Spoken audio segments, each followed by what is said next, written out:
Déjà, on était très contents parce que c'est un projet pilote qu'on lance ici dans le Luxembourg, d'aller à la rencontre de nos clients, de faire une réunion comme ça pour stimuler l'usage du rail. Tout le monde me demande, tiens, pourquoi commencez-vous par le Luxembourg? On a commencé par le Luxembourg parce qu'il y a une dynamique assez particulière qui s'est installée entre Infrabel d'une part et Idelux d'autre part. Cette dynamique, nous, on la sent vraiment très très fort. C'est des contacts directs, réguliers, une relation de confiance. La salle était pleine, donc ça c'est déjà un premier résultat remarquable.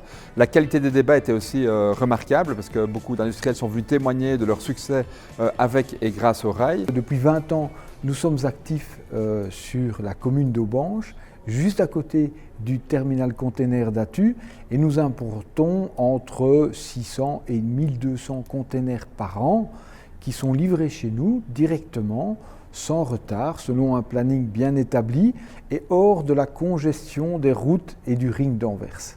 On ressent que certains sont réticents, tout le monde n'a pas le même besoin logistique, tout le monde n'a pas le même flux logistique import-export, donc certains sont convaincus depuis de nombreuses années et d'autres sont encore un peu à la recherche de solutions.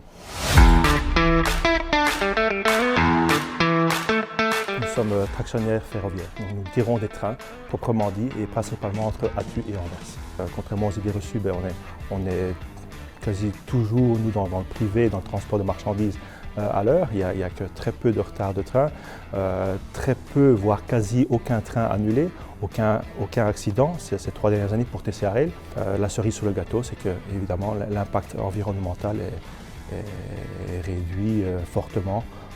Sachant qu'un train n'émet que 7 grammes de CO2 par kilomètre. Nous avons la chance d'avoir en point de Luxembourg le premier port sec de Belgique, qui est véritablement le port du futur, puisque ce port est relié déjà aujourd'hui à concurrence de 14 trajets par semaine avec le port d'Anvers, dont on sait qu'il est complètement congestionné. Il est maintenant depuis 2 ans relié également au bassin méditerranéen. Il s'agit d'une opportunité de premier plan pour notre réseau industriel. Le transport de hub à hub, il passe par le ferré et les derniers kilomètres sont faits par camion.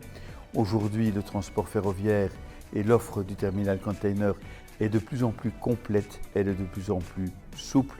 On n'est pas dans le paradigme d'il y a 20 ans, on est aujourd'hui véritablement dans le paradigme du futur.